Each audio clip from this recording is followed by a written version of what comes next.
In the mental health field, too often, we've made it seem as if it's just in your head. The landlord can hijack the rent by 20%. That impacts people's mental health. Can't have a profit-driven mental health care system if we want our people to be connected and healthy.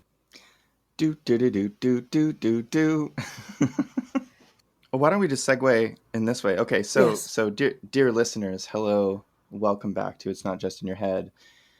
Harriet had this great idea this week for us to do an episode on the nuclear family, which is something I'd thought about a little bit, but not nearly to the depth that she had. And so on the phone, she started describing to me and explaining the history of the nuclear family in the context of the transition from feudalism to capitalism in sort of medieval Europe times up to, up to our industrial capitalism times. Something I knew nothing about. So I'm curious, Harriet, if you would want to kind of get into that for listeners for a little while and for us to explore related issues. I would, because it blew my mind, really, when I read about it. And I thought, of course. And really, in a nutshell, the history of the nuclear family in many countries, but documented most carefully in France by the historian Jacques Donzelot in his book Policing the Family, which, by the way, is hardly written well. It's in the turgid academic prose of France. But what it reveals is amazing.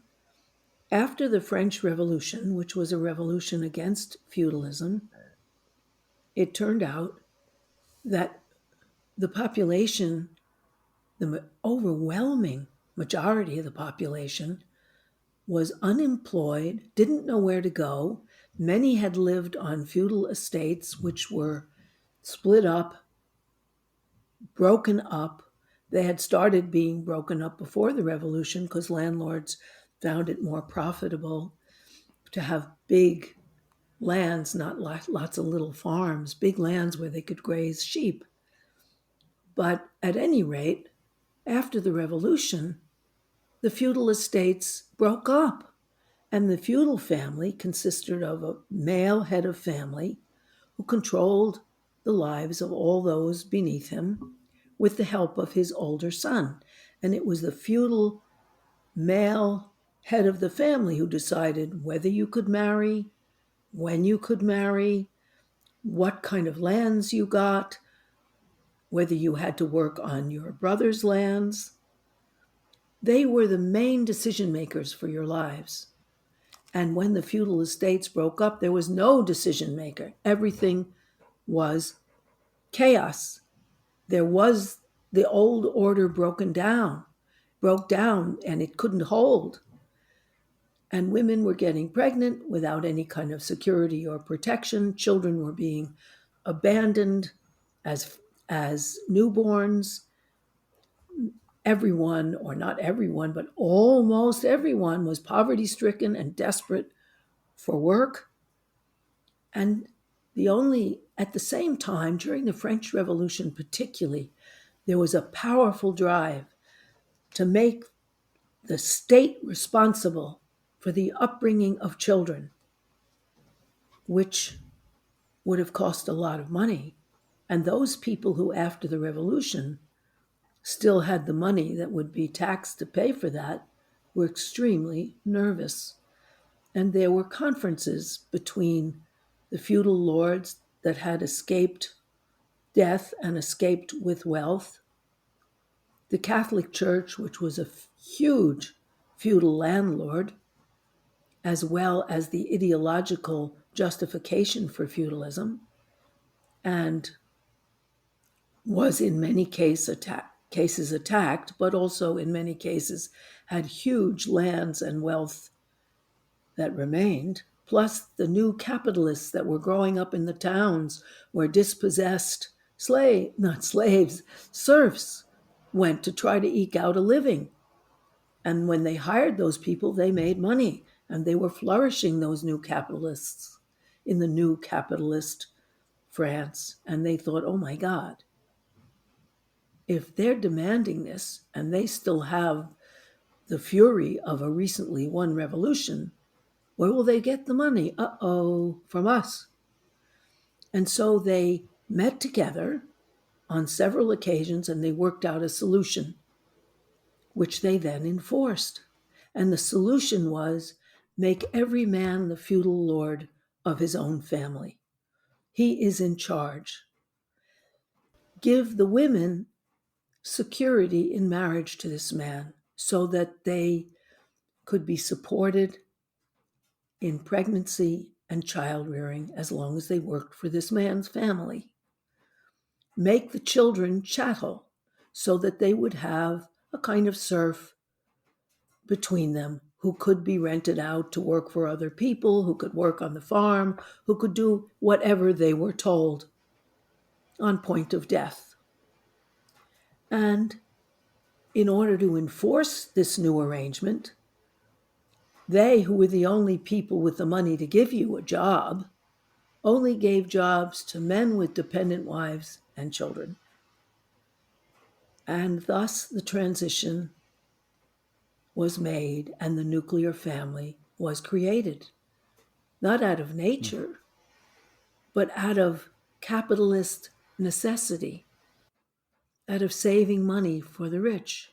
And then that family, to translate to the suburbs in the 1950s, that family form was encouraged by the head of housing, who was Joseph McCarthy, the famous red-baiting head of the House Un-American Activities Committee. As the head of the king of anti-communism, right? Exactly, well said. And instead of, they had many choices after World War II because building funds had been halted. Everything was needed for the war effort. And now those funds were freed, and the United States was the top economy in the world by far.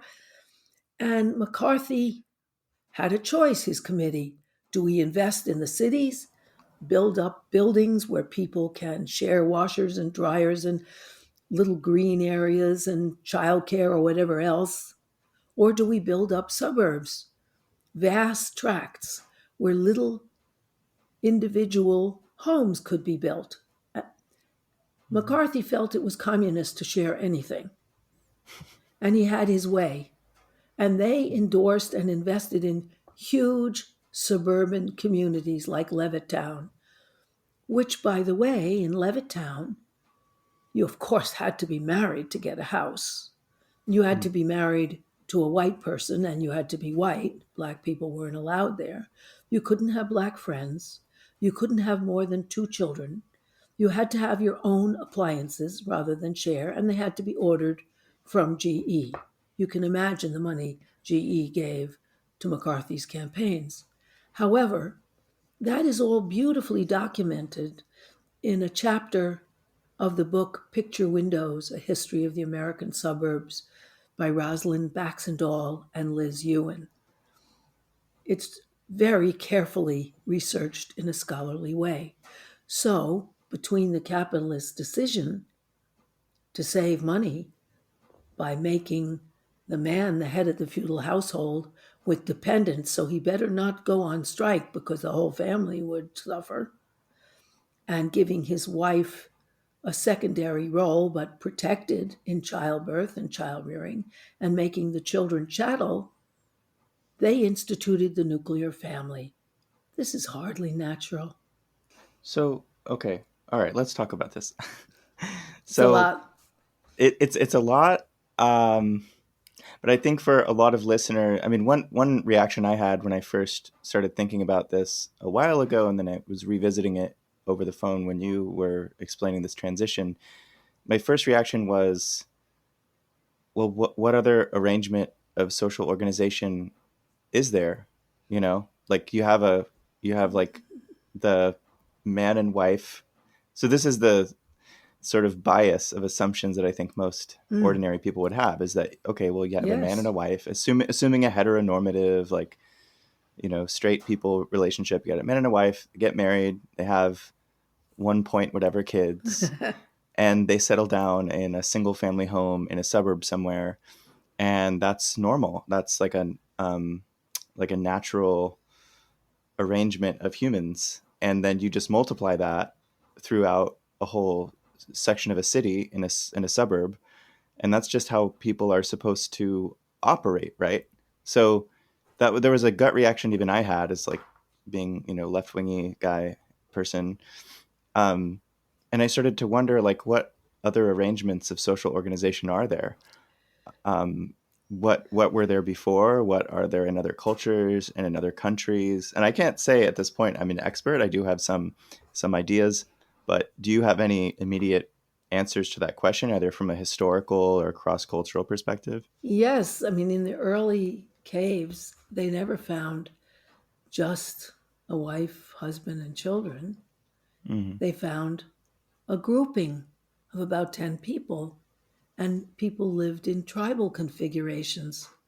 And in order to survive, they lived in what you'd call a primitive communism, in which, they couldn't afford a class of people to rule over them who they taxed. They didn't have enough. A good example that we all can recognize is the Iroquois, who were by and large a communal society.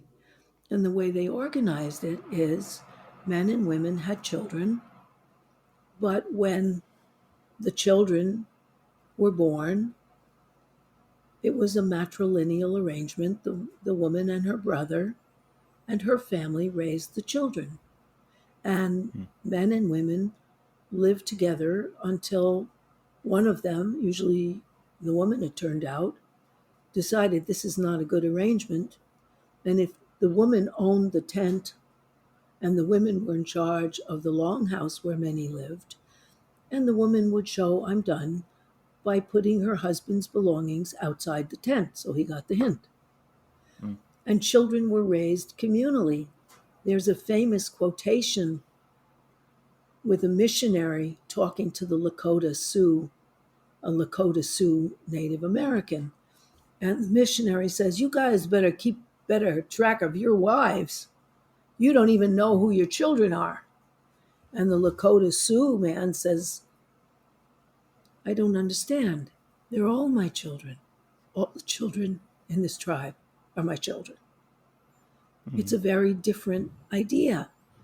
And even as late as post World War II, while the American dream was going on, there were all sorts of alternative arrangements because across the world, there were millions of children whose parents had been exterminated or were lost. And one group was children whose parents had been killed in the concentration camps, but the kids somehow survived. And there were whole communities of children being brought up by communities of committed people.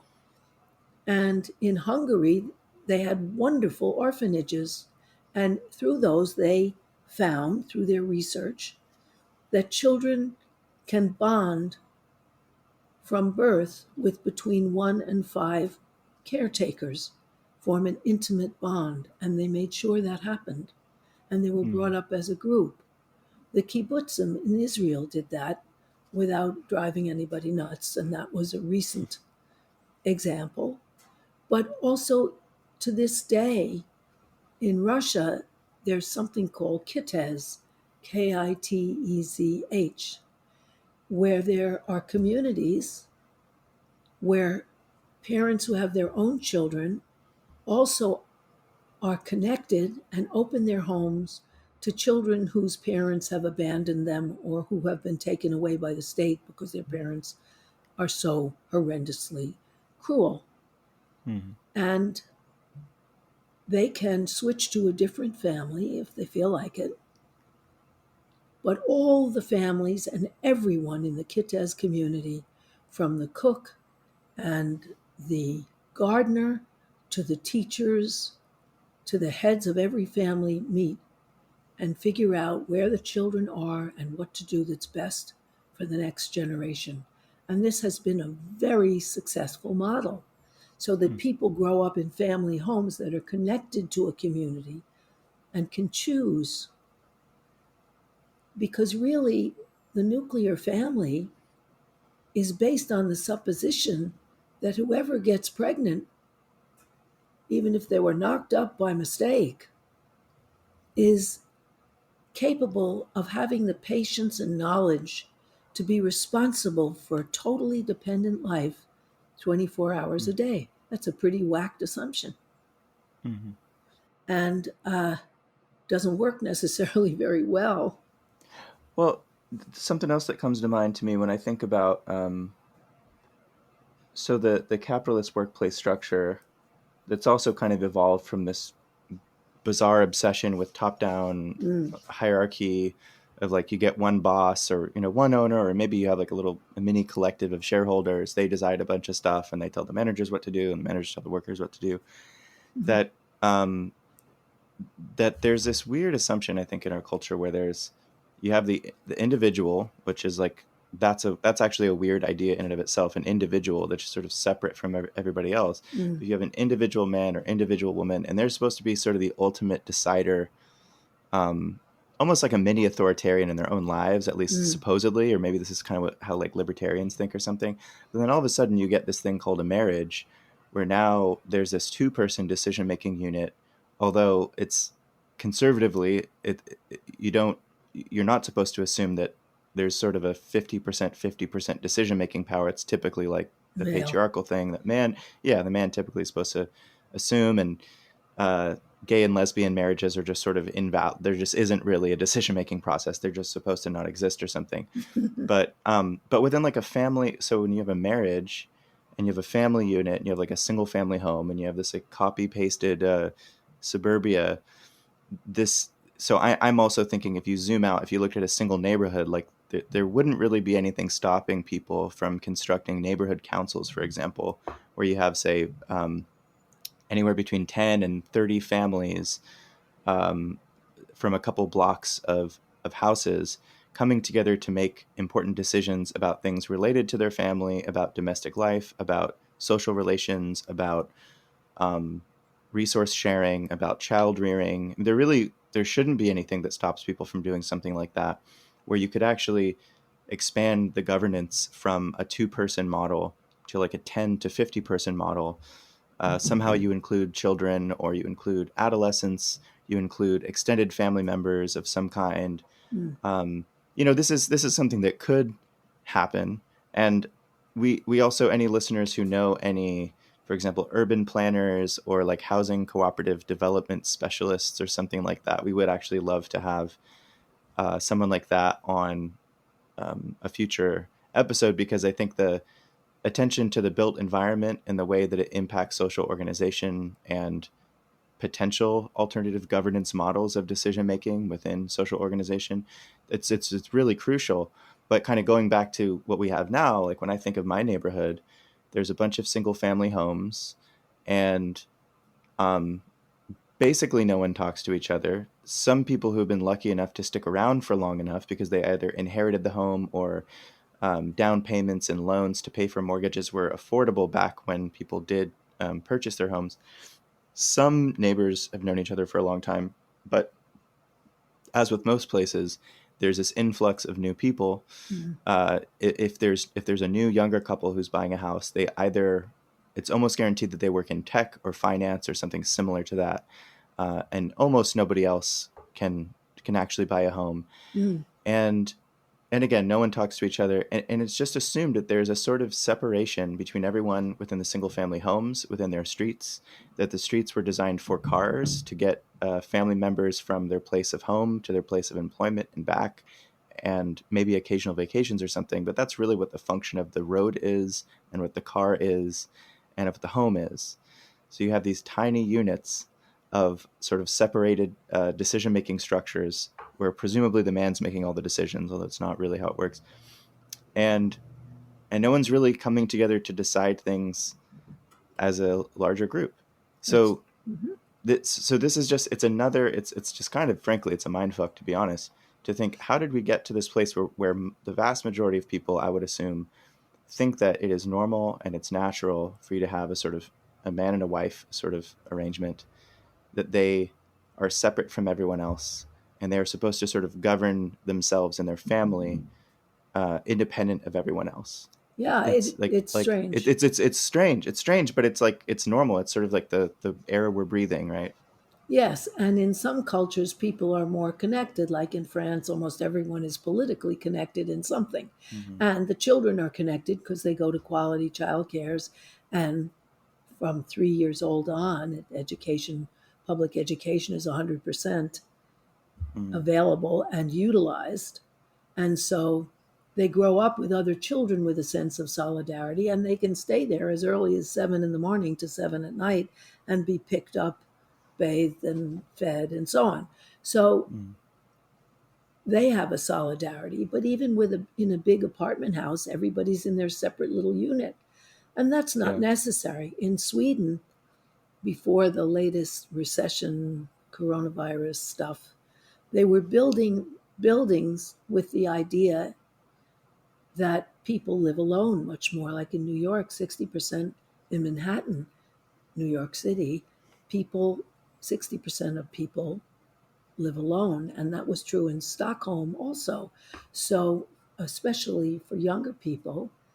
And so they began to build apartments that had small private units.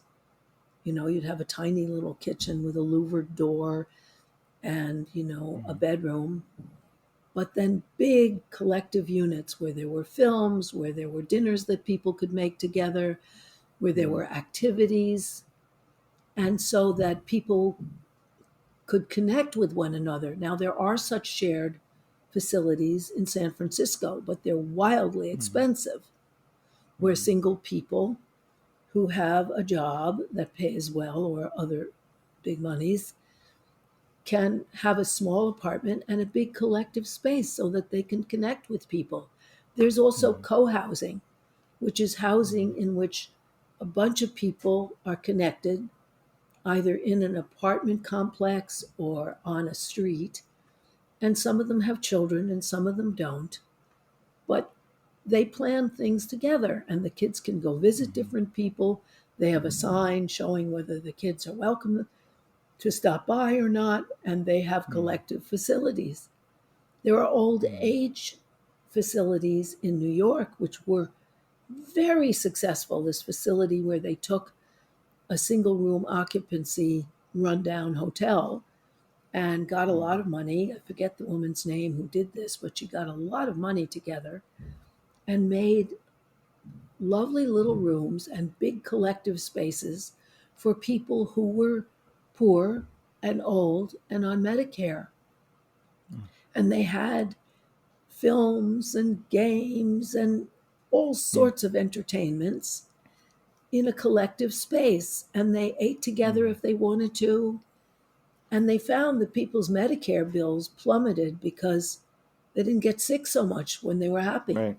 My Right. own Right. grandmother, when I was growing up, lived on 79th Street in Manhattan in what was called a professional's apart hotel, where she had a Hmm. little tiny apartment with, you know, a kitchen, a closet kitchen with louvered doors and a little Hmm. living room and a little bedroom and a bathroom. And there was a big dining room downstairs because she was a lawyer and lived alone.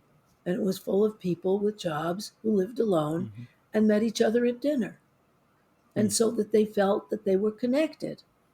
There are Hmm. all sorts of things, but capitalism wants everybody to buy their own and not Hmm. relate to anyone else in a group that might Right. rebel. Well, I mean, the other thing is, so anybody listening to this who maybe lives in like a multi-unit apartment complex that's just owned by some guy, or like a commercial real Corporation. estate, Yeah. yeah, exactly, a corporation where that apartment complex is seen as like almost like a factory where it's just making money, just like Mm. owning, I don't know, yeah, Coca-Cola factory or I mean, just whatever, where they look at like, okay, if there's 10 units at like $2,000 per unit, okay, that's how much money we make. Maybe we put a little bit to pay a property manager, and there's a little bit of maintenance fees, but we mostly let it fall into disrepair because it saves us money and all of that. Mm. um, me and the tenants unit I organize with, we knock the doors of a lot of big multifamily uh, or multi-unit apartment buildings like every weekend, And we found this one that was about 20 units. And the way it was constructed was like there was a barbecue kind of in the center. Like, how do I describe this? When you walk out of your door, there's 2 stories, and you can see doors of other people. So it's sort of enclosed, like you're in your apartment, you come out and you can see the other units. So, I was thinking this has a lot of potential Mm. for people to hang out in the courtyard. And it didn't really seem like people did. I mean, some of the folks that had lived there for between, say, 5 to 15 years did seem to, some of them had built some relationships, and they, so we'd knock on one door and say, okay, do you guys have any issues with your landlord? And they'd say, oh, we don't, but so-and-so does over there. And they'd walk us over. And that was pretty cool. But it didn't seem um, like they had any sort of, like it wasn't organized. And I guess Mm. these things don't have to be like hyper organized or anything. But imagine, dear listeners, in this type of building, if you live in this type of building, imagine um, you and the other people who live there sort of collectively own it. And so how a housing co-op works is typically you have a nonprofit entity, and there's a board of people, let's say 5 to 7 people, and they get to decide things related to the housing, like the property. So, like, let's say you and a bunch of people live in this apartment complex, and there's a board. It's not like shareholders. It's not people trying to maximize profit, but it's community members, typically at least a few people who actually live in the buildings, and they get to talk about management issues that relate to, say, I don't know, mold or like plumbing issues. And also, like, is the rent too high? Do we need to lower the rent? Is the rent too low? Do we need to up the rent because we still need to pay the mortgages back or whatever? But in between all of that, typically there's something like monthly meetings where it can be just like people eating together, or it can be we're talking about other issues, like how can we help each other out with things like, hey, say childcare, or should we put together a fun activity for the kids for them to like do sidewalk chalk art Mm. like down the street, and who's going to supervise the kids as we do it? These also are ways that people organize themselves. It is rare um, in the US, but these are possibilities. These actually are within our reach, like right now. Like, we could all be trying to put in some time to organize ourselves to own collectively own our apartment buildings, convert them into housing co-ops, or have them be a part of community land trusts and other similar arrangements like that. But they're just not well known. Like, most people, No. it wasn't until the last few years that I started learning about these other modes of sort of collective ownership and management of land and people living together. And in fact, I actually live in a place where we don't collectively own it, but we do sort of. We have pretty regular meetings, and the meetings can be about like, we need to get better at doing our chores. So and so, you're not doing your chores or whatever. It can be that kind of thing. It can also be like for event planning. We used to have monthly living room open mics that we'd invite all our friends to. When COVID happened, obviously we can't do that anymore. But like, we organize reading groups, and I've had people tell me when I explain to them that lifestyle, they say, "Oh, well, I couldn't live with people like that and like have these meetings and all that kind of stuff." But from those same people, I'm often hearing like, either I want to get married and settle down, or I'm Mm. too busy with my family and my kids. And I just kind of wonder sometimes, like, what's so different about a quasi collective way of living your life physically where you live with other people, and trying to manage a family with kids, It would be you know? easier because you would have other Right. people, and it really, I'm old enough so that I remember living in a New York apartment when I was really little. And it was Hmm. before the drug epidemic. So people left Hmm. their doors open. Used to be that in New York apartments, not only tenements, but always in tenements, and then in New York apartments, people left their doors open because Well, it wasn't a drug epidemic or a crime epidemic. And as a little girl, I mean, I went around and visited all sorts of people, said mm, who let me sit in the kitchen, gave me some cocoa or something, and got to know the people in my building. And when I first moved into the co-op building I'm in, which in name we each have shares in it, but the feeling is not cooperative. But when I first moved mm-hmm, in, everyone used to manage together and everyone had a job. And then some of the people left, and mm-hmm, a sort of corporate person took over as chair. mm, And wanted to hire a management company, and so that the Mm-hmm. whole thing dissolved. They still have meetings about Yeah. the furnace or whatever. They Mm-hmm. do, not the rest of us. Mm-hmm. And that feeling of community, which was so sustaining, disappeared. But of course, it's possible. Mm-hmm. And it ought to be built in, literally. And that's what Right. we hope to talk about. And so when in our little skit, you mentioning the statistics on marriage, divorce, family violence, domestic violence, that's the other thing that I feel like, I mean, we could spend probably a whole other episode on this because we don't have the time, but the fantasy about a nuclear family Mm, providing security and safety and stability and happiness, I think hopefully we made clear that we're not telling people to not have that family. I mean, it's almost impossible to not have some family arrangement of that kind or be adjacent to it. If you're not in a sort of proper nuclear family, you probably know a lot of people who are. It's not like there's anything, we're not judging it. We're also just sort of, we're describing the reality, which is that you're not guaranteed safety or security or happiness because the statistics actually show that quite the opposite is true in at least half, if not most, nuclear family arrangements. So, with that said, I think that also my sort of response to people I know who are like, well, I want to settle down and have a family and all that stuff, and I wouldn't want to live in a housing cooperative or mm, have these, I don't know, neighborhood councils or whatever sort of seemingly fantastical kind of stuff that I tend to talk about with people. I just, I kind of think like, well, so you'd rather have a coin toss on whether or not you're going to be physically abused by someone that loves you and that your kids are going to end up having like serious attachment issues and developing drug problems in their teens because you're too busy working to actually raise them.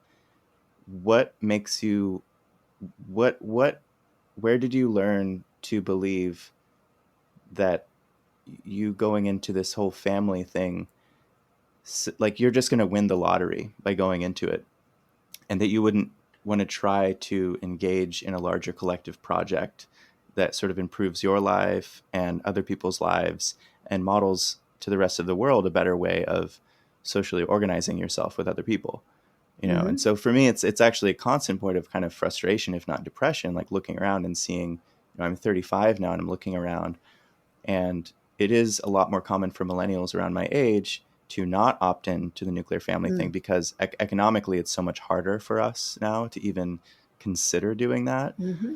But then those that are still sort of fantasizing about that, it makes me really sad sometimes thinking, I don't think that's going to work out exactly how you think it's going to.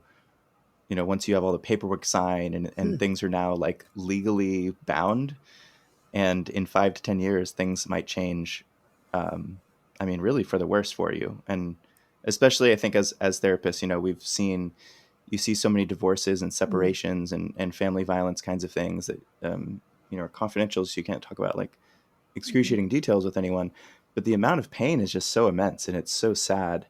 And for some reason it's like I feel like America's still under the spell of thinking that that's not actually the norm within families when it's again it's a coin toss. It It's a dice is. roll. Are It's you going to have a happy family? You're going to have like a nightmarish violent family. It's a dice roll. So And there's a lot in between. There's a lot of just alienation and loneliness. Carly yeah. Simon had a wonderful song that says, you want to marry me? That's and have a family. That's the way I always heard it should be. You want to marry me? I'll Mm-hmm. marry. We'll marry. And then, but it's poignant because she says the couples cling and claw and drown in love's debris Mm-hmm. because most of us aren't really brought up to know our own feelings, to ask for what we want, to tell Mm-hmm. other people that we don't like something they're doing and we want them to change. We're not Mm-hmm. prepared for that. We're prepared for families in which people play roles, kind of impersonate family roles, and feel alienated and lonely. And that's changing as the conditions of economic existence for those families crumble Mm-hmm. Right. because, that men can't support wives and dependent children, and Mm-hmm. women aren't home to raise their children, Mm-hmm. and marriages usually don't last. And so Right. that fantasy has to be recognized as a fantasy that could only be achieved with cooperation from both parties and hard Mm. work. Well, or if, like you were saying with the Levittown model, I mean, so being a sort of, white middle class nuclear family was so extremely subsidized during Mm, that sort of peak 1950s that's fantasy right. decade or whatever. And some of those subsidies are still there, although, they've been largely eroded. Um, white privilege still has a significant enough degree of sort of like economic subsidies built into it, but not you know sometimes people in the identity politic world forget like there's a lot more poor white people Mm-hmm. now than we like to think. um, but it's just a lot harder to achieve that fantasy now, like you're saying, because of the economic changes. And the thing is, it was just kind of a fantasy back then too, though. Mm. That's the other issue. It I mean, you know more statistics on this than I do, but I mean, I don't. I'm more aware of the statistics on family violence and child abuse and stuff right Mm-hmm. now. I don't know what they were in the 1950s, but I'd imagine that there was a lot of crazy shit happening within the so-called ideal picket fence Levittown families. But we kind of get the propaganda end of it. We get Mm-hmm. the photos of the shining white teeth and the wife in her dress standing in front of the newly built car and everything. But I do wonder what were the rates of domestic violence there, or the rates of alcoholism from the dad who's just totally checked out after his um, the job that probably was a pretty hard and exhausting job, and he comes home and he's just like, bitch, get me a beer kind of attitude. Yeah. I mean, I think a lot of that was the norm. It's just not really talked about. Well, it might not have been talked about because the battered child syndrome and the laws around it, the battered child syndrome was written in 1962. And Hmm. so that before that, and before 1967, when the laws were in place, you could kill your kid. And as long Hmm. as you said he fell down the stairs or, someone's tricycle ran him over or something, Hmm. they couldn't question you. And so they didn't have statistics on domestic violence because it Hmm. wasn't recognized. And Right. until the 1980s, domestic violence was a man's or a woman's right. I mean, that what went on in the family was outside the legal system. Hmm. Marital rape wasn't declared a crime in all states until Until close the, to the 70s 19 or something. no close to the Oh wow. 1990s. And Is it so the that, Violence Against Women Act or something? yeah, Or then there was the Clinton? Violence Against Women Act. There were various Yeah. things that allowed women. There were battered women's shelters before. Battered women had nowhere to go Right. and got 59 cents on the mail dollar, so there's no way they could leave and support their children. Hmm. There were no protections and there was no acknowledgement, so you could feed that fantasy. That fantasy is Right. kind of hinted at in what was that very popular movie, The Shape of Water, where the evil guy is the military CIA guy, and his Mm. wife and independent little family is contrasted to the soulful relationships between the creature in the shape of water, the aquatic Hmm. creature, and also Hmm. between the women who work together. Mm. Because it didn't start being recognized until Betty Friedan wrote her book in 1965, The Problem That Has No Name, about the anomie, the alienation, and the loneliness of the suburban housewife and the extent Hmm. to which they were taking tranquilizers to try to fit the dream that didn't fit. So it's Right. only our recent history that allows us to measure these things or acknowledge these problems in the nuclear family. Right. It's really crazy to consider. I mean, I think I've mentioned this before. My official title is marriage family therapist, and it's not Hmm. because I wanted to.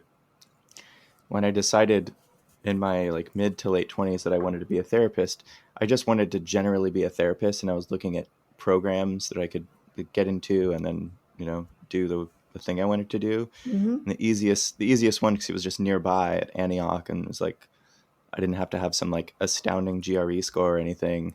Was you know a, a track to get into to be an MFT. Um, and so it's ironic sometimes that I think that we think this way, Harriet, and that I think this way, and that I actually do quite a lot of family therapy with people. Hmm. Um, and I don't think I've ever really talked about these things with clients, and I actually don't know how many clients I have who have like discovered this podcast yet. I'm like sort of fearful of that, but like may like find out like what I really think about things.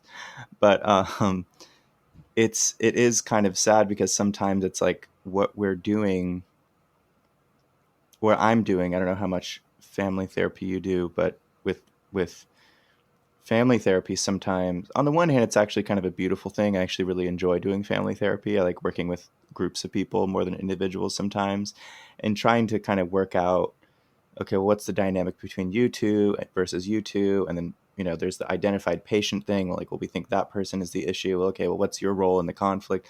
I actually really like doing that stuff. It's Yes. really fun. It's like it keeps me on my toes. It's when you get sort of insights from multiple people who are interacting all the time together, Hmm. you start to see, I think, much more interesting results and shifts in dynamics within the group more than just working with individuals.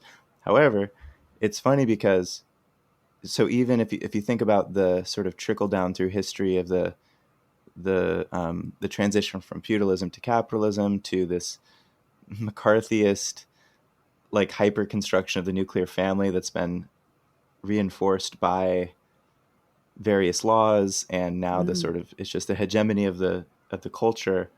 Even doing family therapy or marriage therapy or couples therapy, again, this probably sounds crazy, but like, why not therapy for people, like neighborhood therapy or like Yes. apartment building therapy or something, right? Yes. Or Like just these are all, yeah. discussions. I mean, really, Hmm. there, every therapist, it's such a perfect example of the doublethink that Hmm. surrounds us. Every therapist deals with the detritus, the destructive apparatus that's torn up like a crumbling building in Hmm. marriages and relationships, and yet they Hmm. don't question the institution itself and what could Right. be done and how it could be replaced, Right. even though they see family destruction every day. Hmm. I mean, maybe we'll have a part two. There's one leftist urban planner that I've been chatting with online, seeing if I can get them to talk with us. Maybe we could have a sort of part two with more attention to the sort of built environment or something like that. And I'm thinking maybe we could cut it for now. Yes, and welcome And suggestions. Because also, if you're you right. know Yeah. people, if you want to take this in a certain direction, let us Hmm. know. Don't just Yeah. Yeah. support us on Patreon, which we'd love, but also let Hmm. us know what you think.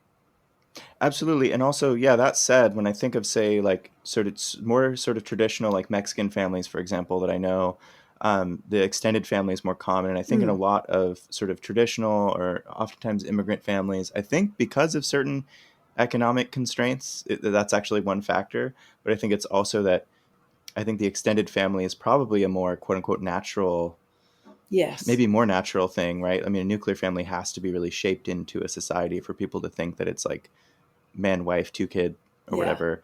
But anybody that has either, if you are more familiar with a different family structure, or if you've been living in like a co-housing community for 10 years or something, if you actually have experience outside of the nuclear family, and you want to speak about how it's different from the nuclear family from your perspective, or maybe what some of the challenges are too, because there's is really no like utopian ideal.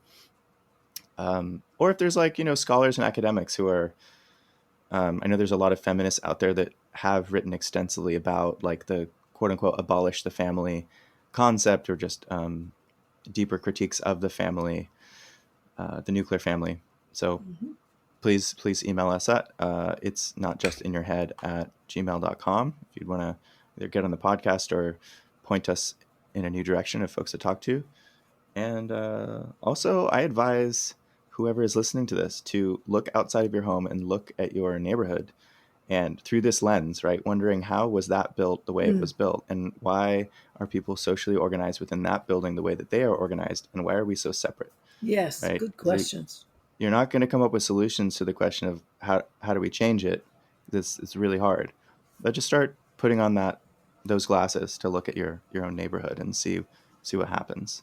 That's a super idea. And thank you all so much for listening and supporting us in whatever way you can. By the way, listeners, if you have enjoyed anything you've heard Harriet say in this program, you will definitely enjoy Capitalism Hits Home, which is a solo program that Harriet does through Democracy at Work, which is a worker owned cooperative that produces other great programs such as Economic Update with Richard Wolff and the Anti Capitalist Chronicles with David Harvey. I can't recommend enough that everyone also listen to Capitalism Hits Home if you enjoy It's Not Just in Your Head. Capitalism Hits Home is a sort of broader overhead view. It explores the way that capitalism shapes our personal lives, our psyches, our relationships, our families, and it looks particularly at the sea change in American personal life as all Americans, but the top 10 or 20% of Americans, have our security and our chance for a future become as precarious as it always was for minorities and families headed by women. It's not just in your head, and Capitalism Hits Home are definitely complementary. And if listeners would like to check out Capitalism Hits Home, Harriet, where should they go to find it? Either on YouTube or Democracy at Work or on my own website, harrietfraud.com.